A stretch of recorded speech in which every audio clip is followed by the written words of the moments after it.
بسم اللہ الرحمن الرحیم۔ السلام علیکم۔ قاسم، اس کی ماں نے بلبلا کر پوچھا، تم کیا کہہ رہے ہو؟ یہ سب کیا ہے؟ تم کسے غدار کہہ رہے ہو؟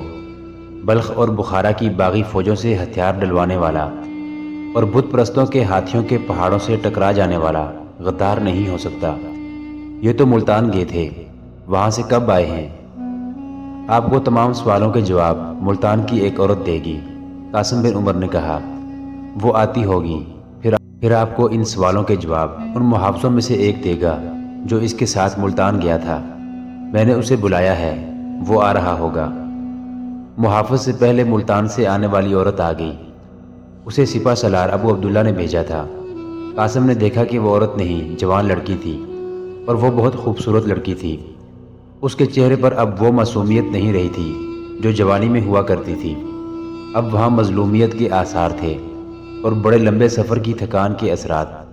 پھر بھی اس کے نقش و نگار میں کشش اور جاذبیت باقی تھی۔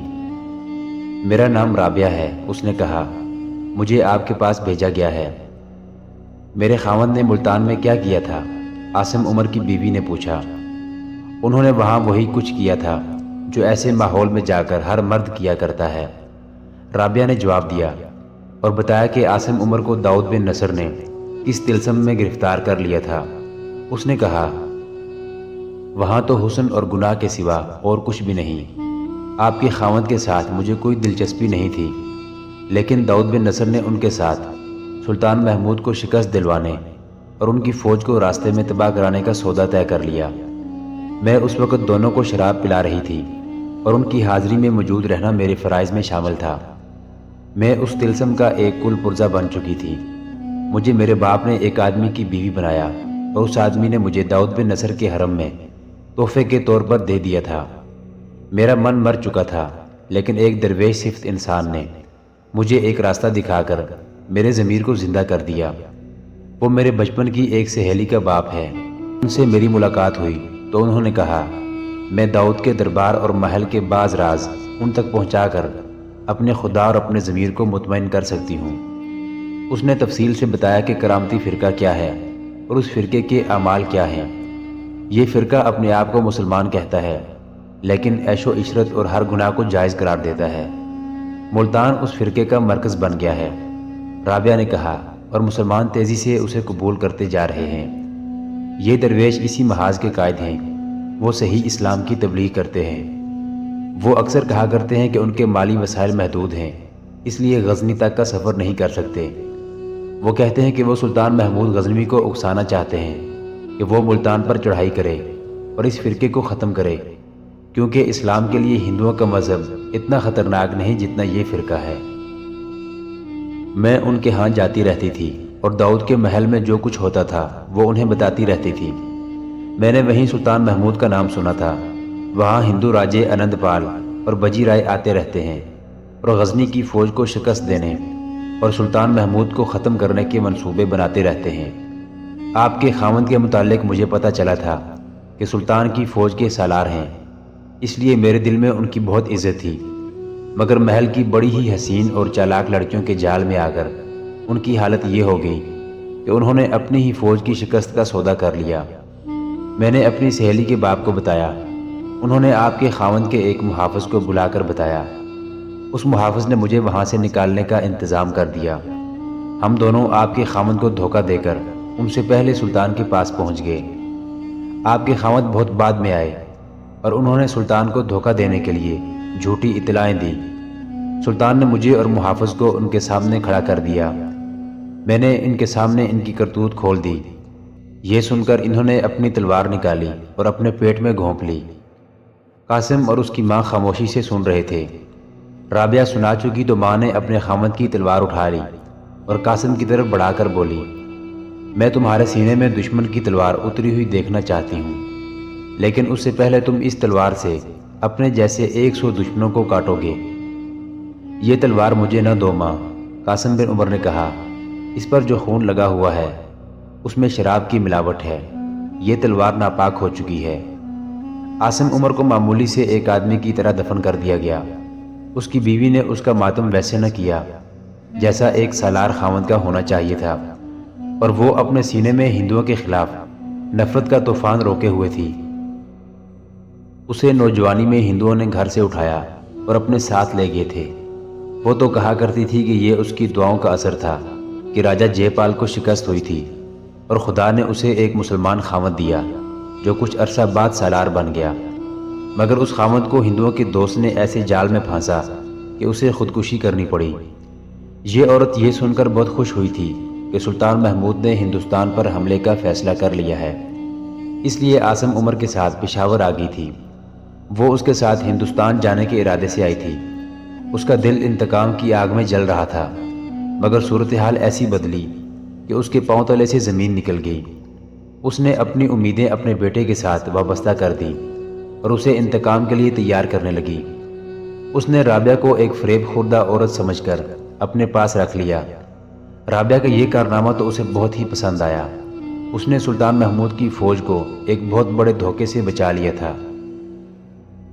جس روز عاصم عمر ملتان سے نقشہ لے کر چلا تھا، جس میں وہ راستہ دکھایا گیا تھا جس سے سلطان محمود کی فوج کو ملتان جانا تھا، اس سے اگلے روز داؤد بن نصر بھیرا کے راجہ بجی رائے سے ملنے بھیرا چلا گیا اور اسے بتایا کہ اس نے غزنی کی فوج کو کیا دھوکہ دیا ہے، اور اب یہ بجی رائے کا کام ہے کہ وہ اس فوج کو راستے میں تباہ کرے۔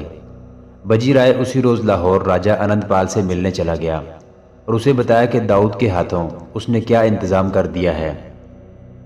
کیا آپ نے یہ بھی سوچا ہے کہ داؤد مسلمان ہے اور وہ ہمیں بھی دھوکہ دے سکتا ہے؟ راجہ انند پال نے کہا، مسلمان پر اتنی جلدی بھروسہ نہیں کرنا چاہیے۔ کیا آپ ابھی تک داؤد کو مسلمان سمجھتے ہیں؟ بجی رائے نے کہا، آپ اس فرقے کی تاریخ سے اچھی طرح واقف ہیں۔ اگر اس نے ہمیں دھوکہ دینے کی کوشش کی تو یہ اس کی آخری غلطی ہوگی۔ وہ ہم میں گھرا ہوا ہے، ہم اس کی ریاست پر قبضہ کر کے اسے قتل کر دیں گے یا قید میں ڈال دیں گے۔ یہ پیش نظر رکھیں کہ محمود کی فوج ابھی حملہ کرنے نہیں آ رہی، ملتان میں رہنے اور یہاں اڈہ بنانے آ رہی ہے۔ یہاں سے محمود میرے اور آپ کے علاقوں پر حملے کرے گا۔ میں نے اپنے 2 آدمی پشاور بھیج دیے ہیں، جو ہی وہاں سے محمود کی فوج ملتان کے لیے کوچ کرے گی، یہ آدمی تیز رفتار گھوڑوں پر آ کر مجھے اطلاع دیں گے۔ میں اپنے چھاپا مار ان پہاڑی علاقوں میں بھیج رہا ہوں جو راستے میں آتے ہیں۔ وہ راتوں کو محمود کے ہر پڑاؤ پر حملے کرتے رہیں گے۔ وہ ہماری فوجوں کو ڈھونڈتا رہے گا، لیکن اسے ہمارا ایک بھی سپاہی نظر نہیں آئے گا۔ اگر وہ ملتان پہنچ گیا تو اس کے ساتھ آدھی فوج ہوگی، اور وہ بھی بغیر ساز و سامان کے ہوگی۔ میں نے ملتان میں محمود کے قتل کا انتظام بھی کر دیا ہے۔ دونوں بہت دیر تک تبادلہ خیالات کرتے رہے۔ انند پال اپنے باپ راجہ جے پال کی 3 شکستوں کی وجہ سے محمود غزنوی کا باج گزار تھا، اور اس نے اسی معاہدے کے مطابق جو اس کے باپ نے آخری شکست کے بعد سلطان محمود سے کیا تھا، تاوان بھی ادا نہیں کیا تھا۔ وہ نہیں چاہتا تھا کہ سلطان محمود کی فوج اس کے علاقے میں داخل ہو۔ اسے یہ خطرہ نظر آ رہا تھا کہ بجی رائے کی فوج کے چھاپا مار سلطان محمود غزنوی کی فوج کو نقصان پہنچاتے پہنچاتے اپنا نقصان کر بیٹھیں گے۔ چھاپا مارنے کا جو کمال مسلمانوں کو حاصل ہے وہ ہمارے سپاہیوں میں نہیں ہے، انند پال نے کہا۔ اس کے لیے عقل، دلیری اور پھرتی کی ضرورت ہے۔ آپ اپنے چھاپا مار بھیج دیں، لیکن میں کوئی خطرہ مول نہیں لوں گا۔ محمود کو پشاور سے ادھر آنے کے لیے دریائے سندھ پار کرنا ہے۔ وہاں کشتیوں کا پل ہے جو ہم نے بنایا تھا۔ میں محمود کو یہ پل پار نہیں کرنے دوں گا۔ اپنی فوج کو ادھر ادھر چھپا کر رکھوں گا اور وہیں اسے ٹکر لوں گا۔ اگر وہ آگے آ گیا تو راستے میں اسے آپ سنبھال لیں۔ ہماری کوشش یہ ہونی چاہیے کہ وہ آ جائے تو زندہ واپس نہ جائے۔ اور وہ آ رہا تھا۔ سلطان محمود نے فوری کوچ کا حکم دے دیا۔ اس کے پاس رسد اور دیگر سامان کی کمی نہیں تھی۔ اس نے کوچ سے 1 روز پہلے اپنے سالاروں، نائب سالاروں اور کمانداروں وغیرہ کو بلا کر انہیں کوچ کی ترتیب اور انداز بتایا، انہیں تکنیکی ہدایات اور احکام دیے، اور انہیں بتایا کہ راستے میں کم سے کم پڑاؤ ہوں گے، اور جہاں بھی پڑاؤ ہوگا وہاں شب خون مارنے والے جیش باری باری ارد گرد کے علاقے میں گھومتے پھرتے رہیں گے، کیونکہ ملتان تک تمام راستے میں ہندوستان کے چھاپا ماروں کا خطرہ ہے۔ اس نے ہراول کا دستہ منتخب کرنے کے لیے سپہ سالار ابو عبداللہ محمد عطائی سے کہا، اور ساتھ یہ بھی کہا، خیال رکھو ابو عبداللہ، یہ ہراول ویسا نہیں ہوگا کہ آپ کسی ایک دستے کو فوج کے آگے آگے روانہ کر دیں۔ اور اس کے سپاہی آزادی سے لوگوں کے کھیتوں سے بھٹے اور درختوں سے پھل توڑیں اور کھاتے چلے جائیں۔ اس کوچ میں یہ خطرہ ہے کہ جس راستے سے ہم جا رہے ہیں اس کے درخت، جھاڑیاں، پتھر اور چٹانیں بھی آپ کے دشمن ہیں۔ ہراول دستے کو تیز چلنا ہوگا اور قدم قدم پھونک پھونک کر بھی رکھنا ہوگا۔ نظر یہی آ رہا ہے کہ ہراول دستے کو مار کے لڑنے پڑیں گے۔ کمانداروں کو معلوم نہیں تھا کہ سلطان محمود ہراول کے لیے ایسے سخت احکام کیوں دے رہا ہے۔ عاصم عمر کے بیٹے قاسم بن عمر کو ان احکام کے پس منظر کا علم تھا۔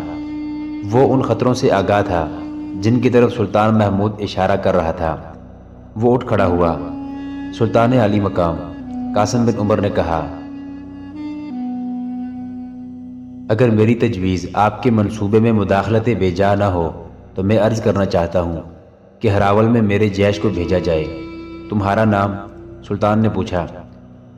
قاسم کی بجائے سپہ سالار ابو عبداللہ نے اٹھ کر جواب دیا، اس کا نام قاسم بن عمر ہے، عاصم عمر کا بیٹا۔ سلطان محمود کے چہرے کے تاثرات میں تبدیلی سی آئی۔ اس نے ذرا سوچ کر کہا، ہراول دستے کا انتخاب ہم بعد میں کریں گے، اس کماندار کو یہیں رہنے دینا، میں اسے الگ کچھ سمجھاؤں گا۔ کوچ کا دن اور وقت بتا کر اور ہدایات دے کر سلطان محمود نے سب کو رخصت کر دیا۔ سپہ سالار اور قاسم وہیں رہے۔ سلطان نے دونوں کو اپنے قریب بلایا۔ تم نے اپنے آپ کو ہراول کے لیے کیوں پیش کیا ہے؟ سلطان محمود نے قاسم سے پوچھا۔ کیونکہ راستے میں وہ خطرے ہیں جو ہماری فوج کے لیے میرے باپ نے پیدا کیے ہیں، قاسم نے جواب دیا۔ میں چاہتا ہوں کہ جو خطرے باپ نے پیدا کیے ہیں ان کا پہلا شکار اس کا بیٹا ہونا چاہیے۔ محترم سلطان، سپہ سالار ابو عبداللہ نے کہا، اس کی ماں میرے پاس آئی تھی، اسے اپنے خاوند کی خودکشی کا کوئی غم نہیں۔ وہ شرمسار ہے کہ اس کے خاوند نے آپ کو دھوکہ دینے کی کوشش کی۔ میں اس عورت کی قدر کرتا ہوں۔ اس نے کہا ہے کہ اس کے بیٹے کو پیش قدمی اور میدان جنگ میں اس جگہ رکھا جائے جہاں موت یقینی ہو، اور اسے اپنے جوہر دکھانے کا ایسا موقع ملے کہ یہ بھاگ نہ سکے۔ اس نے یہ بھی کہا ہے کہ میں اپنے بچے کو خدا کی راہ میں قربان کر کے اس کے باپ کے گناہ کا کفارہ ادا کرنا چاہتی ہوں۔ کیا تم میں بھی اپنی ماں کا جذبہ ہے؟ سلطان نے قاسم سے پوچھا۔ یا کیا تم میں بھی اپنے باپ کی کمزوریاں ہیں؟ میں آپ کو حلف اور قسم کے سوا کسی اور طریقے سے یقین نہیں دلا سکتا کہ مجھ میں ماں کا جذبہ زیادہ اور باپ کی کمزوریاں کم ہیں۔ قاسم نے کہا، سپاہ گیری میں میرا استاد میرا باپ تھا۔ میں اس سے متعلق یہی جانتا تھا کہ وہ خوش طبع اور زندہ دل انسان تھا۔ میں صرف سپاہ گیری پر نظر رکھتا ہوں۔ میں نے باپ کی لاش دیکھتے ہی کہہ دیا تھا کہ میں اس کی غداری کا ازالہ کروں گا۔ محترم ناظرین، سلطان محمود غزنوی کی زندگی کے واقعات پر مشتمل سیریز دیکھنے کے لیے چینل کو سبسکرائب ضرور کر لیں۔ گزشتہ اقساط دیکھنے کے لیے چینل پر پلے لسٹ کا وزٹ کریں۔ ویڈیو کو لائک اور شیئر ضرور کیجیے۔ کمنٹ باکس میں اسلام زندہ باد ضرور ٹائپ کریں۔ اللہ آپ کا حامی و ناصر ہو۔